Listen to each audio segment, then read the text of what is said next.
what you have to do is you have to agree with what's being told to you or what you're being presented with, and then you have to contribute to it. So if they say, watch out, Mario, that car is speeding, like I might get hit. Like, watch out, Mario, the car is speeding. And I can be like, oh yeah, it's flying. Like, they're doing 85 and a 35 and it's driverless too. Like, I add on to it, you know what I'm saying? I don't know if that's a real thing or not, but you add on to it. So the yes and theory is really just acknowledging the other person's perspective and point of view, and then trying to complementarily add on to that. The problem is you don't always want to say something complimentary. You might have a different opinion. So how do you actually agree with someone that you don't actually agree with? Someone might throw out an idea, or they might have a particular thought. You don't agree with that thought. So typically we say things like, but.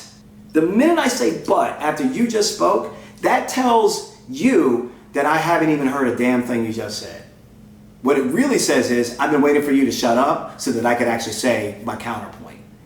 So when we're like in a mindset and in a framework where all we're really doing is looking for the counterpoint, like what am I going to say next? Then you're not actually present enough to actually hear and deeply listen to what's actually being said. So yes and has actually taught me to like take more of a pause. Because I have a lot of energy. I do want to throw out a lot of ideas. I do want to jump in. But I don't want to look like I'm always counterpunching someone else's thoughts. You don't have to agree with their point. But reiterate something that they said that lets them know you actually heard them and you deeply listened. Then add on to that. Not with a but add on to that with a different thought. And ask them to be included in the thought process. And that, to me, is the best way to use the yes and technique.